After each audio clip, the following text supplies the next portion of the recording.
thinking about building a property portfolio but not sure where to start? Today we're going to discuss a unique approach that covers the steps you can take right now to stop worrying about money and get on the path to financial freedom. I'm Debra Beck-Mewing and you're with Property Frontline, and today I'm here with Max Phelps, who has written an amazing book, Getting Your Money Stuff Together. Welcome, Max. Thank you. Thanks, Deborah. Thanks for having me. So tell us a little bit about what you do and how you ended up putting the book together. Yeah, well, if you ask me what I do, I presume you're not talking about the football karaoke or right, cycling. yeah. No. All the fun things. The other fun stuff with money and property. So I'm the founder of Golden Eggs. We're predominantly a finance company. I'm a money coach. I do actually help people stop worrying about money. I'm also the inventor of the 5-2 money diet, where we say that you need a minimum 5 bank accounts spread across 2 banks to manage your money effectively. And we've been getting a lot of traction with our clients and whatever on that. But ultimately, I'm a professional property investor. I earn a living wage out of property. And a small part of that is also thanks to you. So I'm happy to be here. Yeah, that makes me happy. What I always really have loved about what you do, Max, is that your focus is really on helping people reach their targets as efficiently as possible. So there's very few people in Australia that can do it the way you do. So, well, actually no one can do it the way you do it. Well, thank you. Let's get into that. All right, so you've recently published the book. Can you tell me a little bit about, the impetus behind it? What's inside it? So look, I'm a bit of a maths nerd, and so writing a book's was a bit of a stretch for me, but I needed to organise my thoughts because we've got some fantastic young people working in our business now, and I need to share as much of what I know with them so that they can be as good or better than me. Possible? Because I can only see as many people as I can physically see, and I'd rather if we've gone from 3 brokers to 7. If they can see more people, that's better. But the focus of the book it's our 5P approach. So the first P is prepare. So most people come to us at what we call the third P, which is purchase. They come to us because they want to buy a property, but actually we start back and say, well, in the preparation phase, the question is, have you organized your money in a way that you can be consistently good at saving? And also, if you're going to take on a truckload of debt to buy property, can you pay it off in a reasonable time frame, or is it just going to, are you just going to strangle in the debt? So in the preparation phase, we focus on cash flow, and also in getting your income insured, because people forget that the biggest asset of young people is their ability to earn an income. Yeah.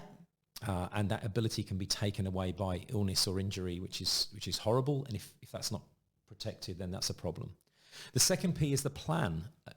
What is your plan? And I know that you do a great job with portfolio plans, but we also look at the plans for the property that you want to live in. Before that, yeah. So before you buy a property, we want to know why you're buying that property and how long is that going to last. Because property in Australia is extremely expensive to buy and sell.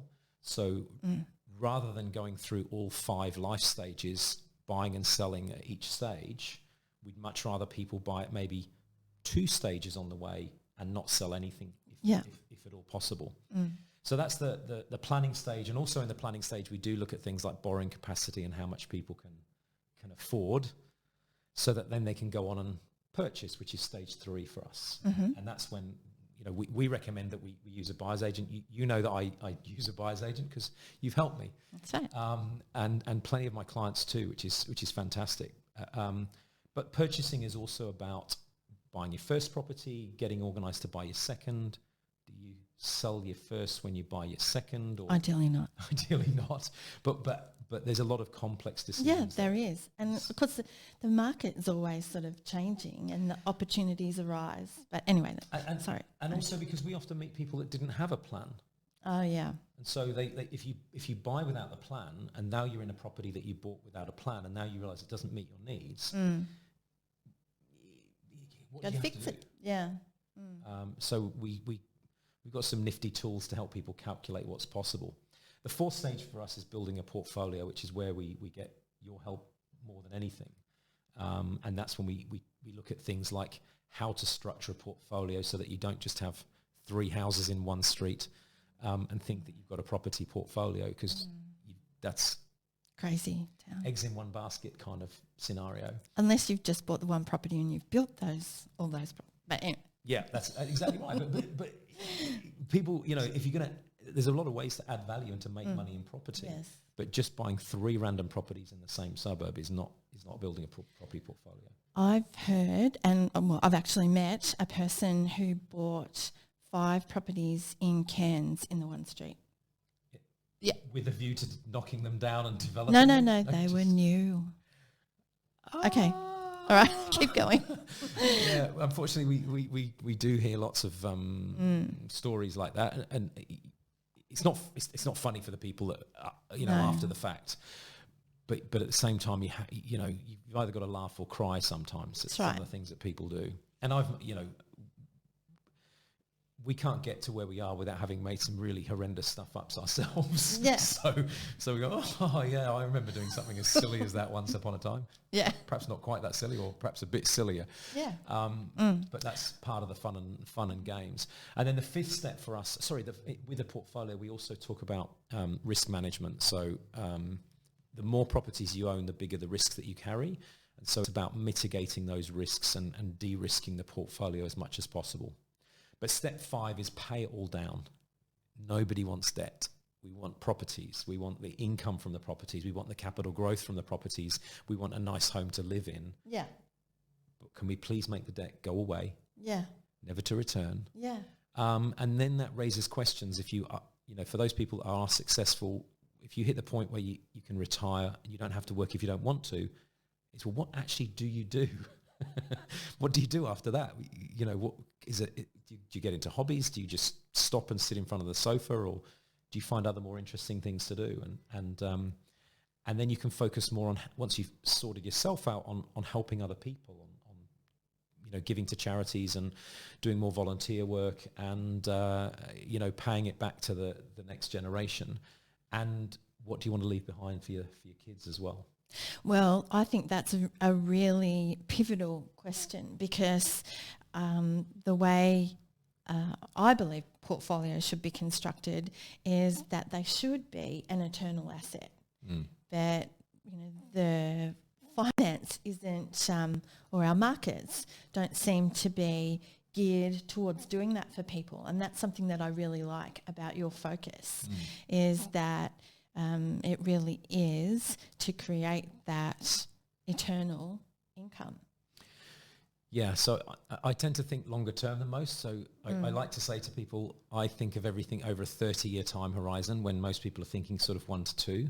The only reason I say that is because it's hard to wrap your heads around what you're leaving to your kids and creating generational wealth. Yeah.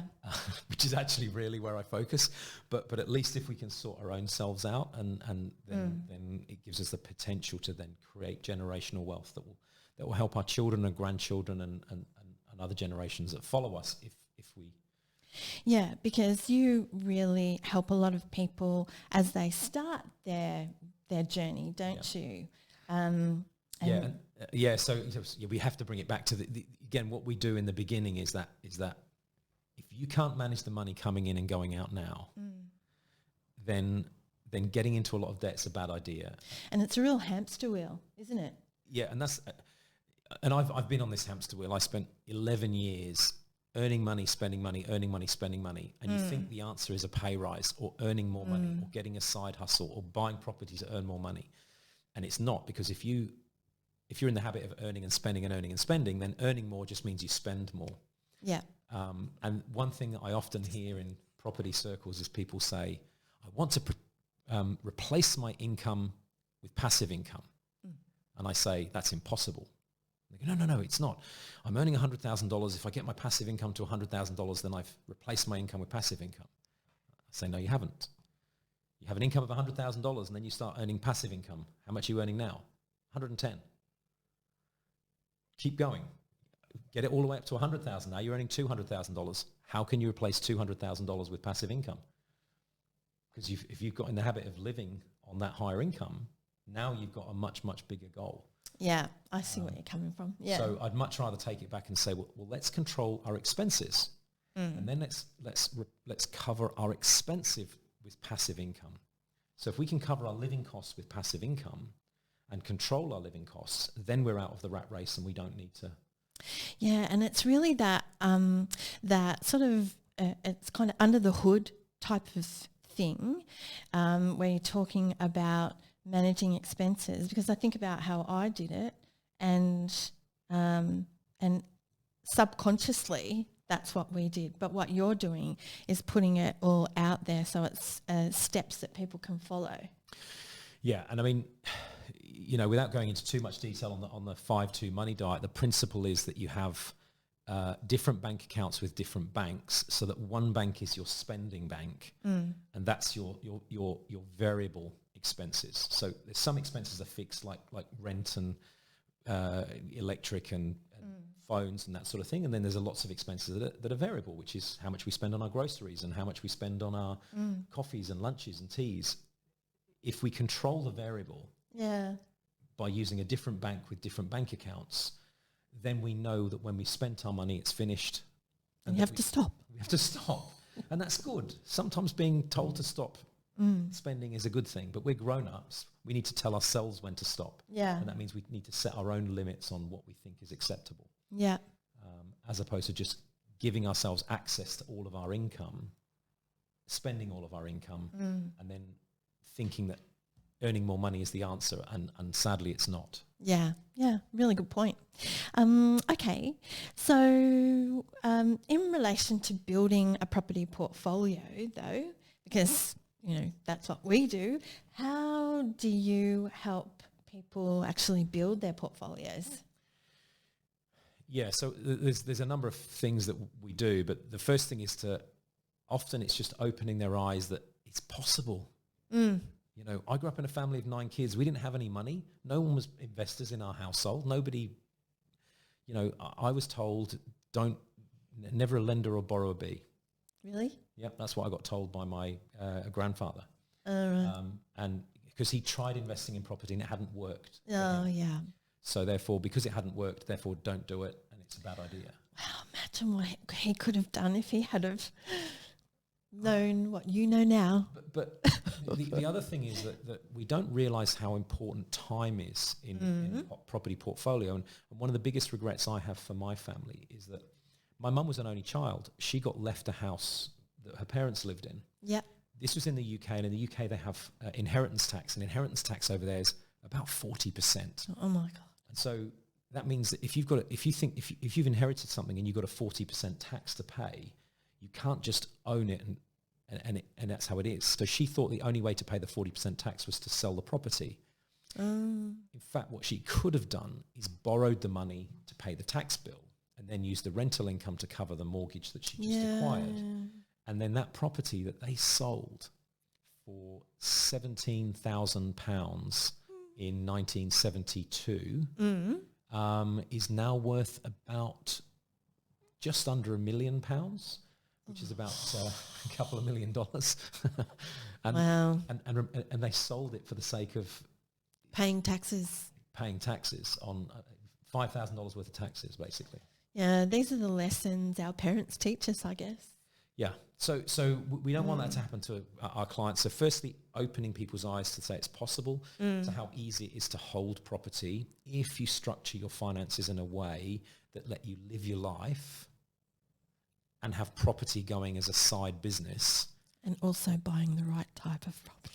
Well, yeah, I mean, the first type of property most people look at is the one that they're living in. And sometimes that's, you know, there's lots of grants and things that help us do that. And we try and help people look at long term so that they can look at the 5 life stages. But then when they start to invest, you need to not look at an investment property as something that needs to be in the same street or the same suburb. Yeah. And if you're going to buy something outside of the area, then you need to engage a good buyer's agent, somebody who knows other markets, somebody who can say, oh, right now, actually, there's some great opportunities in Newcastle, there's some great opportunities in Brisbane or wherever that we're not exposed to when we're sitting here in homes. Yeah, that's right.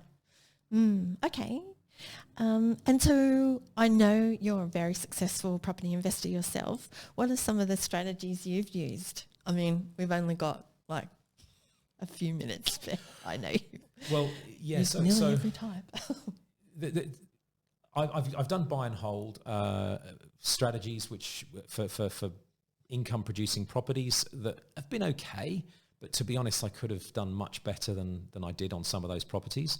The most successful have been dual key properties that I've got a few 2, 3, 4 key properties where like it's a duplex or a granny flat.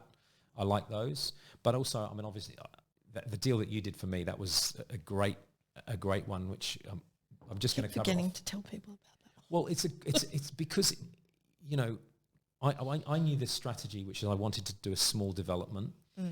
You found us that great. It's a crappy, really rubbish old house on 2 blocks of land. I loved that house.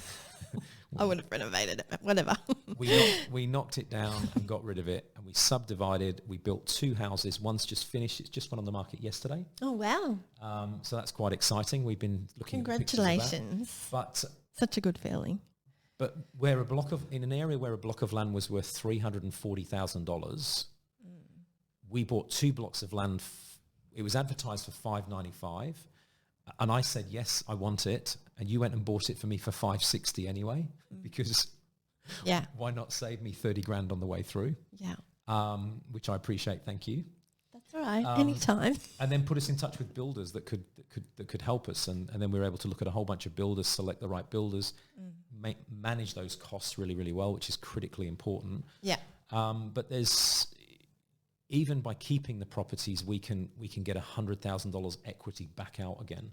Basically get all our money back out again that we put in. And now we own properties that make a small amount of money every year that we put money in, got that money back out, so it didn't really cost us anything. Yeah. Such a smart approach. But you've also got some international properties, haven't you? Yeah, I do. Man of the world. Yeah, well, I bought some properties some cash flow positive properties in the UK when I first started investing, because I was living there at the time.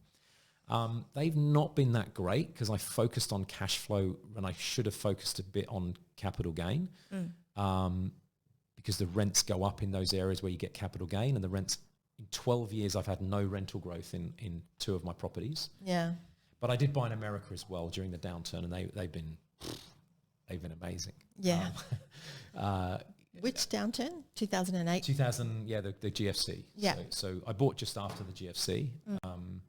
I bought 3 properties, but they were blocks of, a 3 and a 4 and another 4. Yeah. Wow, that would have been fun. And the amount of money they make for me right now is ridiculous. Eye-watering.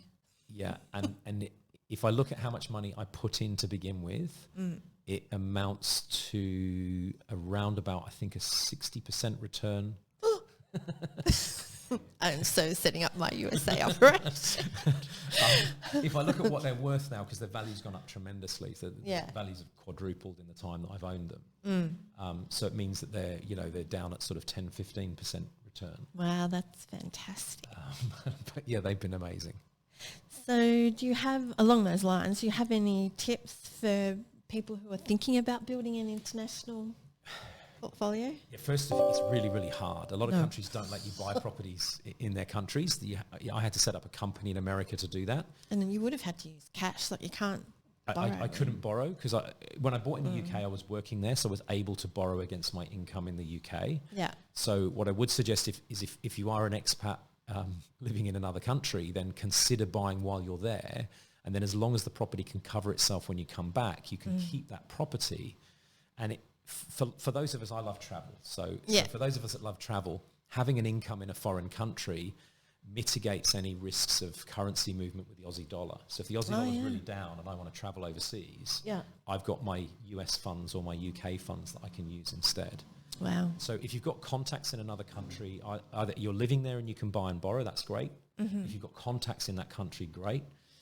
Otherwise, it's a really an uphill battle. Yeah. And we lost tens of thousands of dollars because we chose, the concept of a property manager is not the same. Not global, yeah. I know. And I got absolutely taken apart by a property manager in the US, where after 6 months, they paid me none of the rent that they'd collected, and they said that I owed them $10,000. Yeah. Those sorts of stories need to come out. I've got a fantastic agent now. She's amazing. But it took a while to find someone that was on that did things the way that I thought things should be done. Like the way we have them set up in Australia. Yeah, we have it regulated here, and it's done the right way. Whereas in America, it's like, no, you can... Wild West. Yeah, you can do anything. Yeah, it's not good. Okay. Alrighty. So in wrapping up, can you tell us how people can get a copy of your book? Yeah, so the book is obviously available on Amazon. You can go there and buy it. The audiobook has just been recorded but not released yet, so that will be coming out very soon. Otherwise, if you go to our website, goldeneggs.info, I think there's still some free copies available if you click the link. But if that's run out, then I'm really sorry, but there may be a way to get a copy at a discount through that, or just by contacting us. We do give copies to our clients. And we'll have the contact details. People can look below for the link to your website and your socials, because you're quite active on social media, aren't you? Yeah, on Facebook. I've got to get my head around Instagram. I know. That's where my audience is, but I just haven't... Time. Yeah. Yeah. I'll do it one day. Yeah, I'm sure you will. Okay, so is there anything that you would like to say as we wrap up today? Well, no, just thanks so much for having me, and thanks so much for being an integral part of my investing journey as well. You've helped lots of my clients, so I want to say thank you for that. Thanks for sending them to me. I've even got one who's then become a buyer's advocate since meeting you. Yeah. So it's great that you inspire people. It's great that you find things. But I also love that you don't think in just, you're not just going to get a square box in a place and that's it. You like to say, oh, could we just add this to it? Or could we renovate that? Or could we do something else? Which is where the real money is made in property. Yeah. So. Yeah. I think it really is so important to be starting from a really good foundation before you even think about the property. But once you're in that zone, to really think differently about what you can do. Yeah. Yeah, and start somewhere. But for us, it's starting with your own money. If you can't, you've got to control your own expenses, then that gives you the confidence to know that you've got money spare. You can take on debt, you can pay down debt without it losing sleep. Yeah. We don't like losing sleep over it. We want to No. Okay, alrighty. Well, thanks very much for watching. If you would like to contact Max, you can reach him at max@goldeneggs.info, is it? And of course, me, Debra, at thepropertyfrontline.com.au. Our social links will be below, and hope to hear from you soon. Thanks very much.